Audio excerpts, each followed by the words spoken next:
37.1833.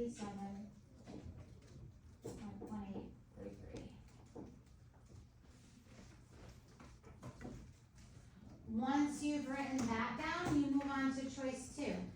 Choice 2 gives you another set of x values. So now if you're looking at choice 2, you've got 1990, which is right here, to 2010. So now this is x1, x2, y1, y2.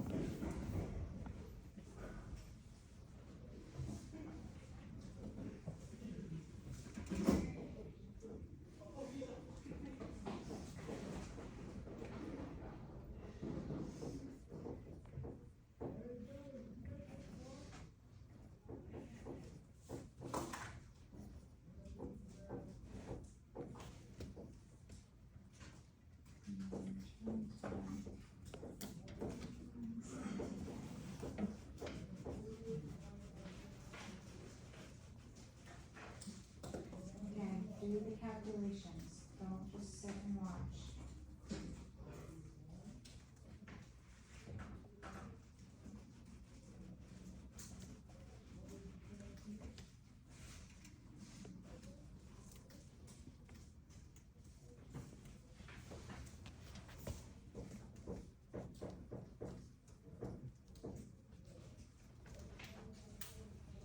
So for the second one, I got 14,805.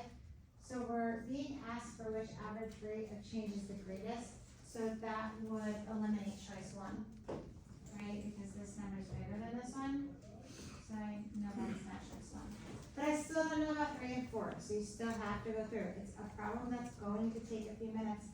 But you're going to see that throughout the entire course. There are problems that are going to take you some time. So you just have to go through the motions.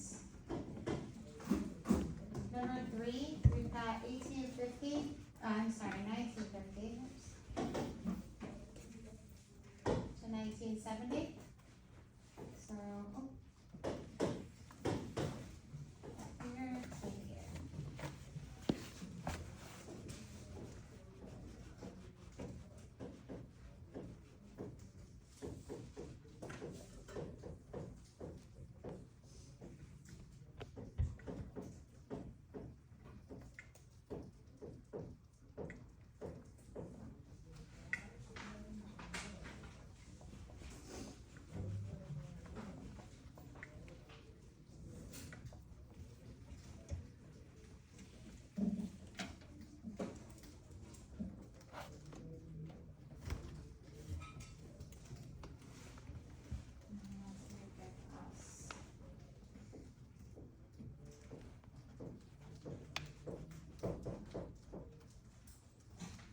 So that gives me 5,967, which this is still greater than.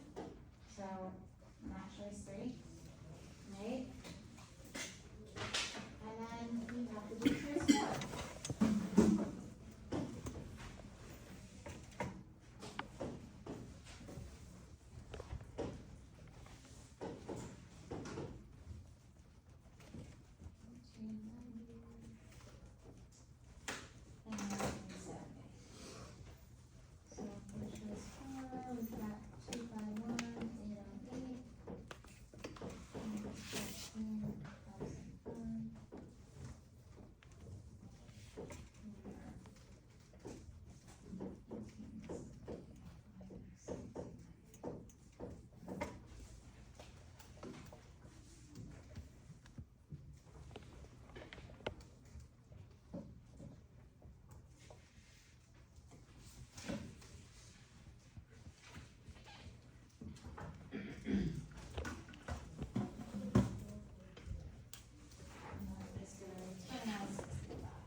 So now we know it's definitely going to be choice 2.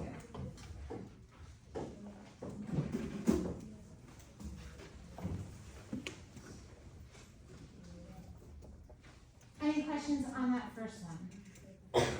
So the second one is pretty similar, except you're given a graph instead of a table. So it says a cardboard box manufacturing company is building boxes with length represented by x plus 1.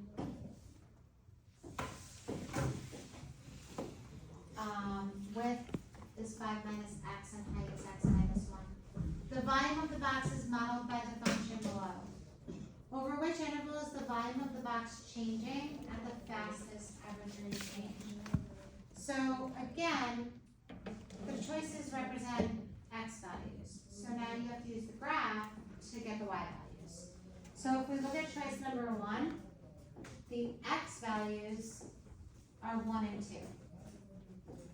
So now to find the y values, you're going to go to your graph. We're going to go to x equaling 1. So you're going to go to 1 on the x-axis and see where your graph is. Well, at 1 on the x-axis, I'm on my graph, which means that y value is 0.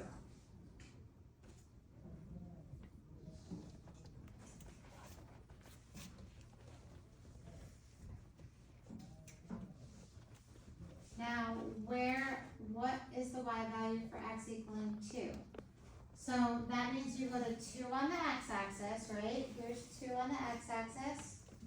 Go up to where you hit your graph, right here, right? Hold on.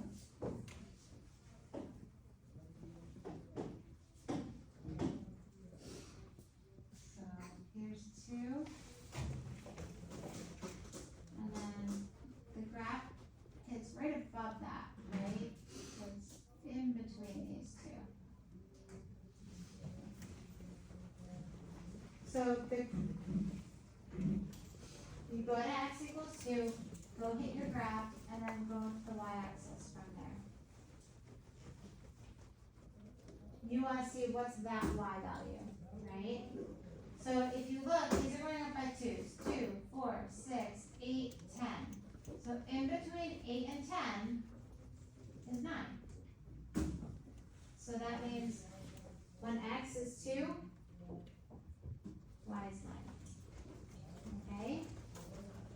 So now we can do 9 minus 0 over 2 minus 1.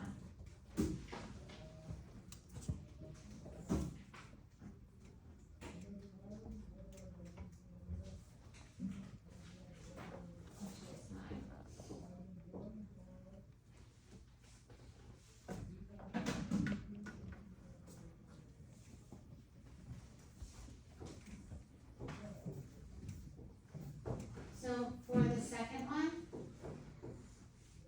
my x values are 1 and 3.5. So now I want to find the y values.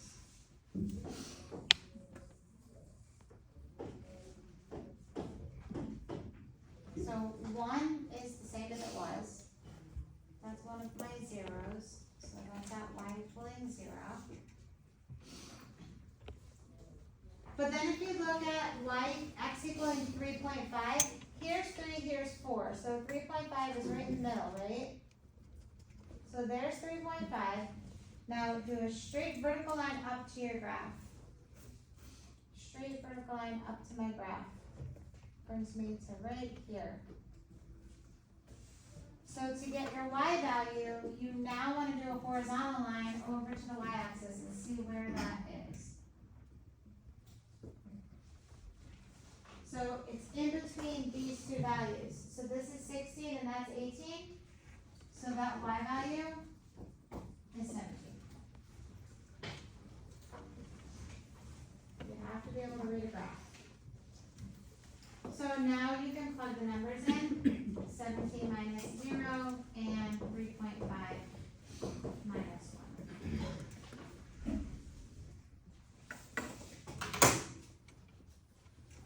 And that's 6.8.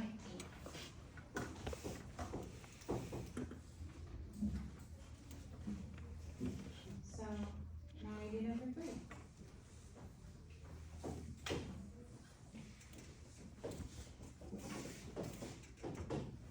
So for 3, x is 1 and 5. So we should know 1 by now.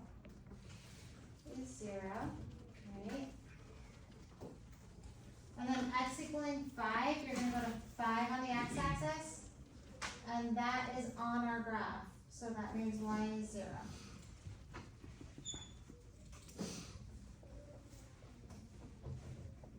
So 0 minus 0 over 5 minus 1 is 0 over 4, which is 0. Yeah. Crazy about them. Sure. The class is in the back. And then number 4,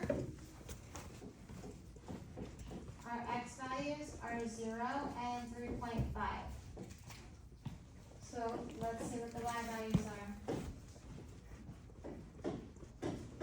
So here's x equaling 0, right? So you're going to draw a vertical line until you hit your graph. So that means you're going down to here. And you want to see where is that on the y-axis. And again, it's going by 2's. So it's in between -4 and -6. So that's -5. And then 3.5 is here. So you go up to your graph, and then you go over to see where is that on the y-axis, and that's at 17.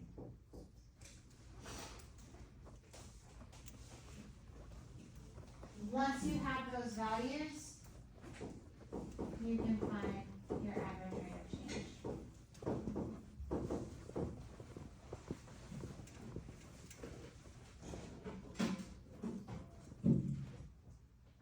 And that is 6.28.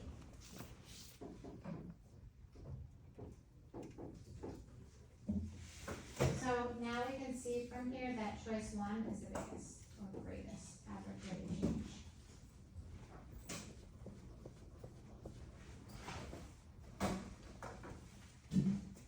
Questions so far? Alright, next is number 3. Irma initially ran 1 mile in over 10 minutes. She then began a training program to reduce her 1 mile time. She recorded her 1 mile time once a week for 12 consecutive weeks as modeled in the graph below. Which statement regarding her 1 mile training program is correct? Her 1 mile speed increases as the number of weeks increase. So at number of weeks increasing means we're going to the right. And then this right here is 1 mile time. So this is minutes. So you have to think about this. This is a little tricky because when you're running, if you run more minutes, or how should I ask you this? If I run a 10-minute mile and then the next time I run a 5-minute mile, which one did I run faster? None of the 5.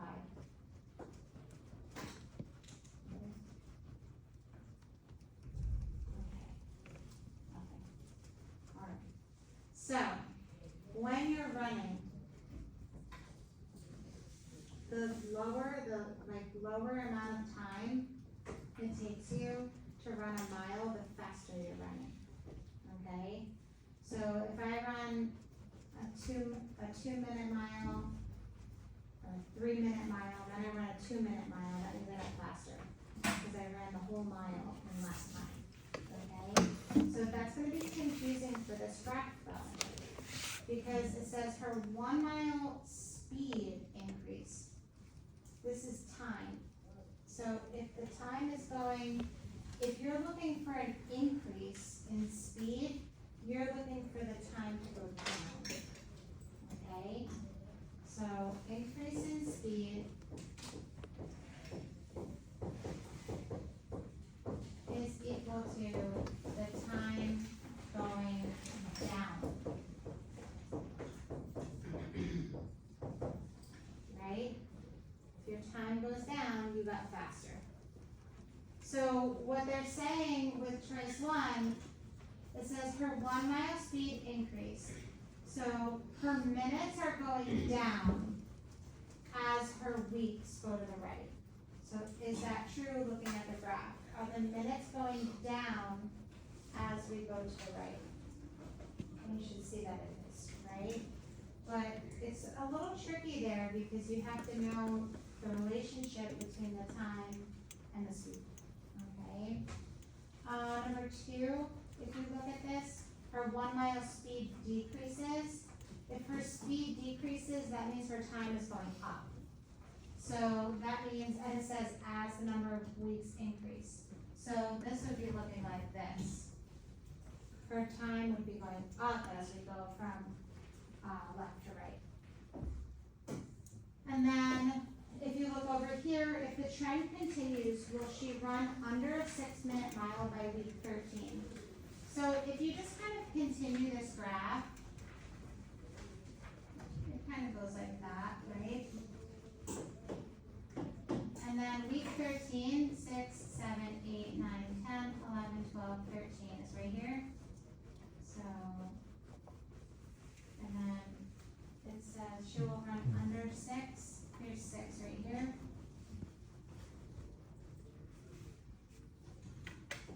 Is she running under 6 at that point? No, so that's not true. And then number 4, she reduced her 1 mile time the most between weeks 10 and 12. Well, here's 12, and here's 10. There's really not much of a difference there, right? Her biggest decrease was here. So that would be enough.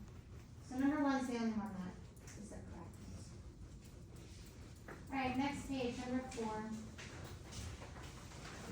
Consider the graph of G and the table representing T.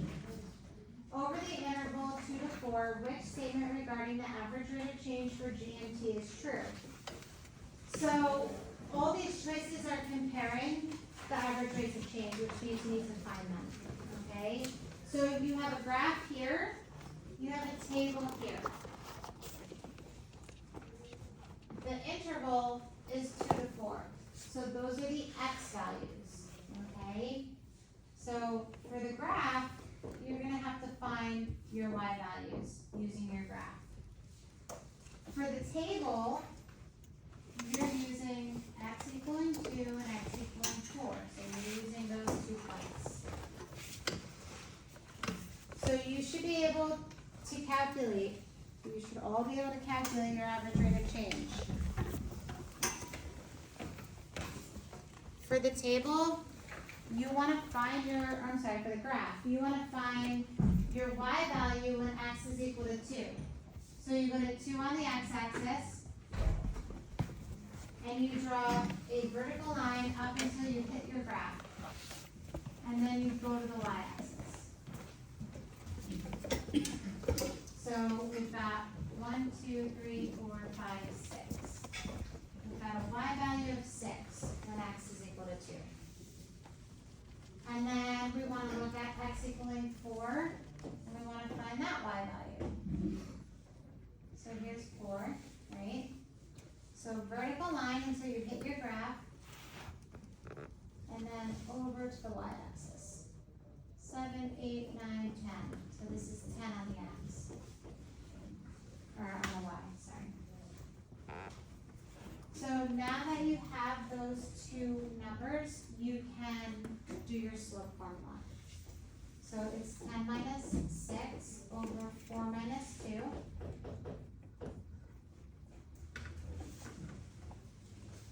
And that's equal to 2.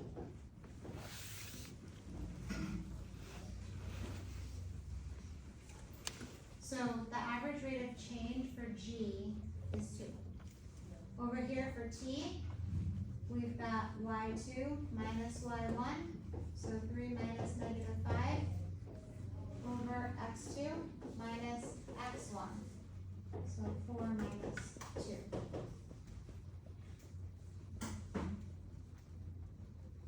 And that's equal to 4. So once you have both of those rates of change, you can, go through your choices. For the first one, G has a greater average rate of change, no. G is 2, and T is 4, so no. Number 2, the average rate of changes are equal, no. One of them's 2 and one of them's 4. Number 3, the average rate of change for G is twice the average rate of change for T. So that's saying that 2 is twice 4, 2 is 2 times 4, and that's not true. 2 is not 2 times 4. 2 does not equal 8. And then number 4, the average rate of change for G is half the average rate of change for T. So is 2 equal to half of 4? Yes. So choice 4 would be the correct answer. Yeah. Yep, just wait for the pass to come back. Lily has it. Let's go to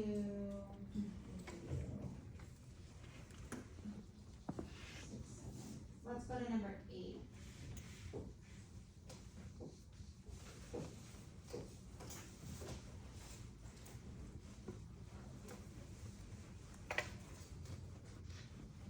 The function n of t equals 100 e to the negative 0.023 t models the number of grams in a sample of cesium 157 that remains after t years. On which interval is the sample's average rate of decay the fastest?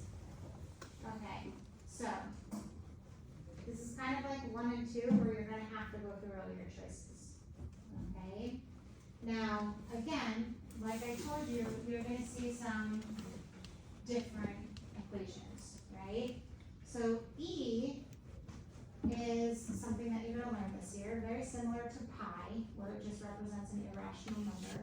It has to do with logs. But right now, all you're going to learn is where the button is on your calculator. We are going to be solving equations using E a little bit later in the year. All right, so on your calculator, we are going to go to y equals, because we're going to put this equation in, because that's what we have to do to find x's and y's.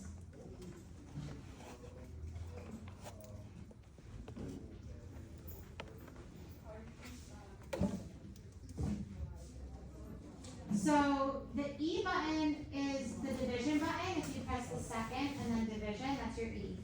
Okay, everyone sees that? So if we're putting this equation in,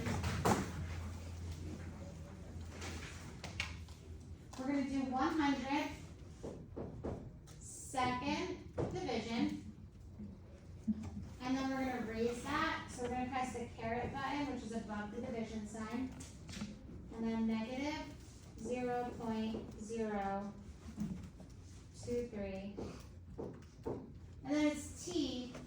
But with the calculator, for the variable, we always use x. So x. So now, if we're going back to the problem, for choice 1, they give me an interval of 1 to 10, right? So for choice 1, my x values are 1 and 10. My y values, I'm going to copy from the calculator. So second graph. So you're going to copy this number down, because that's what y is when x is equal to 1. So 97,726. And then you want to see what is it when x is 10. When x is 10, you're at 79,453.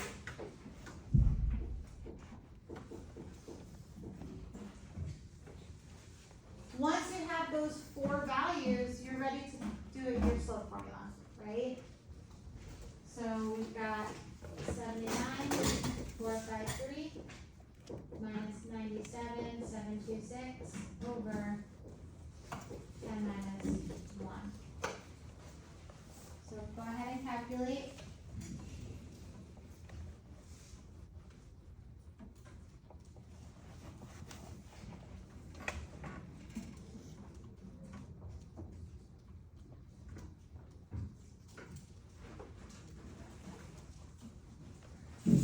And you should get negative 2.0303.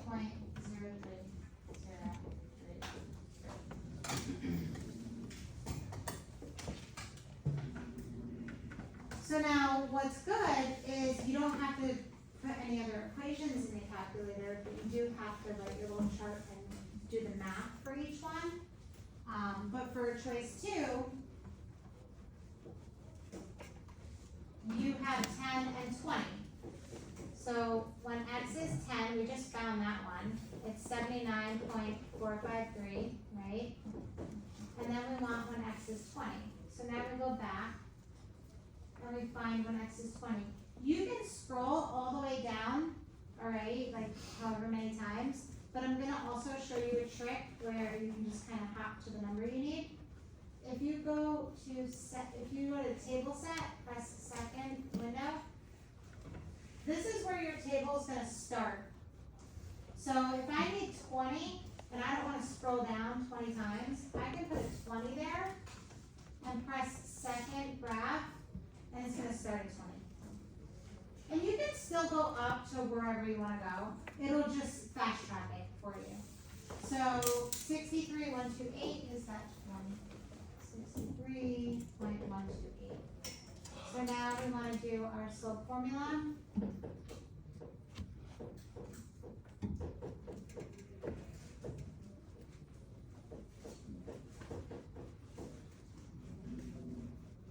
So make sure you're calculating. Don't just watch.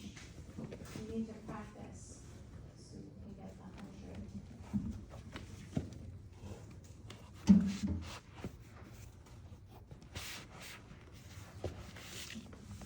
So negative 1.6. So they want to know which average rate of decay is fastest. So when you think of average rate of change, if you're thinking of a rate of change, a rate is a measurement, right? Does everyone agree with that? That a rate is a measurement? So back to geometry last year, there's no such thing as a negative measurement, right?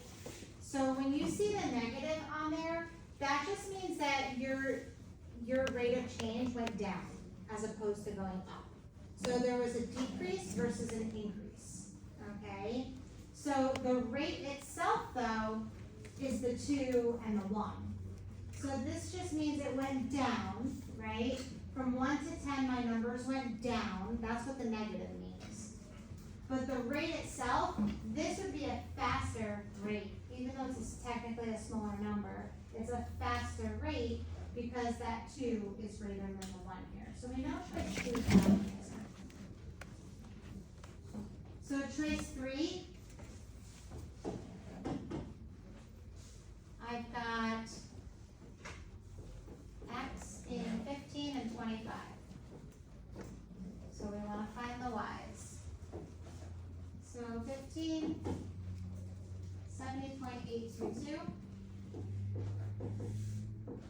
And then 25, 56.27.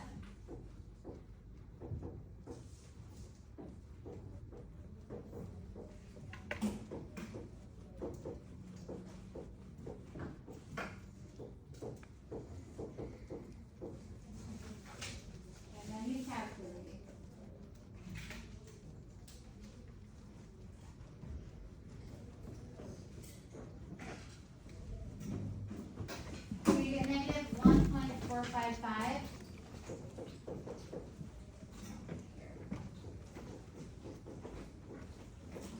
So still, this is the fastest rate of decay. Is number 1 so far. So it's not going to be that one. So we do want to check out number 4. So 1 we know is 1 and 10, 97.726.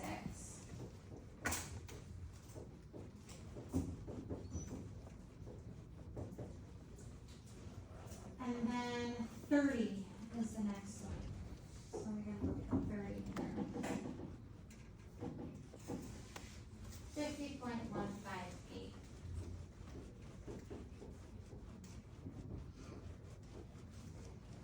So we've got 50.158 minus 97.726 over 30 minus 1.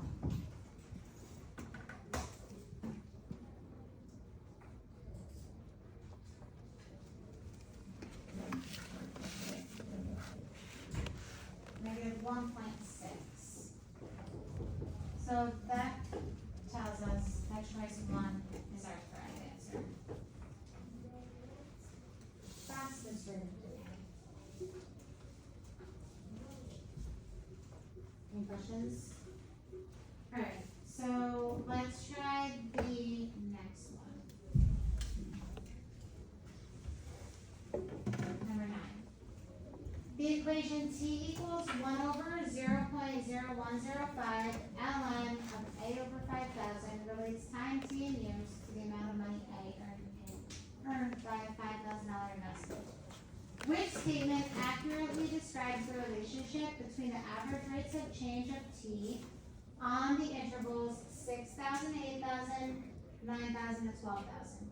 So again, these are your x values, right? So we need 2 charts, and we're comparing them. The first one, my x values are 6,000 and 8,000. And for the second one, my x values are 9,000 and 12,000. How do I get the y values? I put the equation into y equals. Okay? Here's my equation. So let's go to our calculator, go to y equals, clear what you have in there. So the ln button has to do with logs and natural logs. Logs, you're going to learn this year, they're the inverses of exponential functions. So when we solve exponential equations, we use log equations because they're the inverse.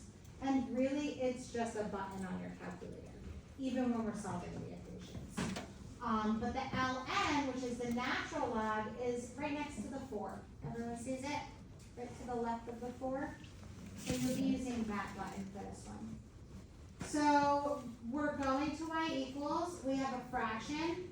So alpha y equals enter. 1 on top.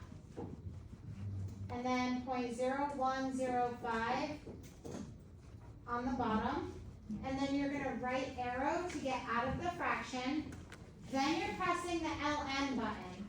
It's going to open up parentheses. There's a fraction inside the parentheses. So alpha y equals enter.